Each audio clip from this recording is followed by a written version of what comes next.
guys! Welcome back sa aking channel. So sa video na to, ituturo ko sa inyo kung paano nga ba i-turn off ang notification galing kay Facebook or sa mga friends mo dito nga sa Facebook. For example, meron kang friends sa Facebook na nag-comment sa page na pina-follow niya ay nagno-notify sa'yo. O di kaya naman ay meron kang friend na nag-live ay magno-notify rin sa'yo. At kung ano-ano pa na notification na pwede mo ngang ma-receive kahit hindi naman necessary. Kaya naman sa video na to, ituturo ko sa inyo kung paano nga ba natin ito ma-turn off. Kaya naman kung interesado kayo sa video na to, tara na't umpisahan na natin. So let's go! So, pag nga tinap natin ng ating mga Facebook, ay usually ay meron tayong mga nare-receive na notification.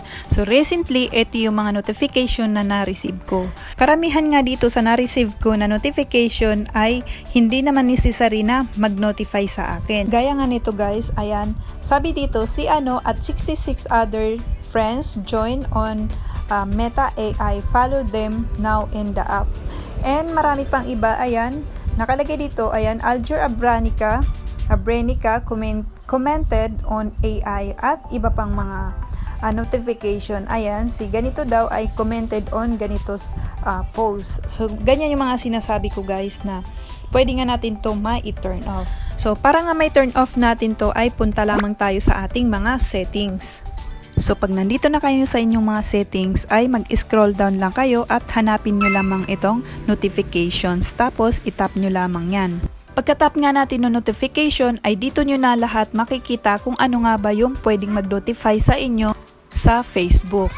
So, for example, itong reminders, itap natin ito or itap ko lang ito para makita nyo kung ano nga ba yung pwede natin ma-receive na notification kapag ito yung itatry natin na i-off. Ayan, so dito sa reminders, ito daw yung pwede natin ma-receive.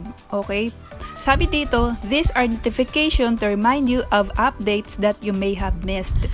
You have 3 notification, 1 profile post, and 1 group update. So yan yung pwede natin ma-receive na notification kapag hindi natin na-turn off itong toggle button. Kung mapapansin nyo, nakakulay blue or naka-on siya. So ngayon, para nga ma-off natin ay i-turn off nyo lang ito, okay?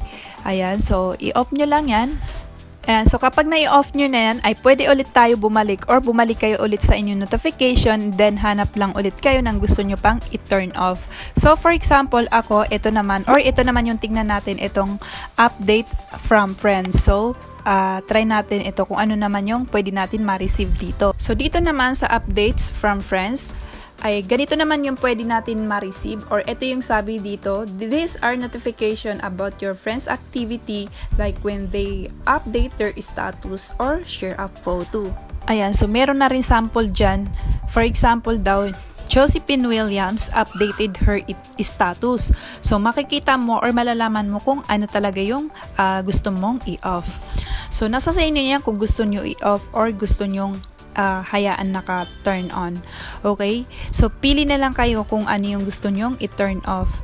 So, kapag wala kayong nakita na toggle button na naka-on, ay wag nyo nang pansinin yun kasi ibig sabihin ay hindi yun magno-notify sa inyo or wala kayong marireceive na notification doon. So, ang pwede nyo lang i-off is yung mga naka-on yung button. Okay?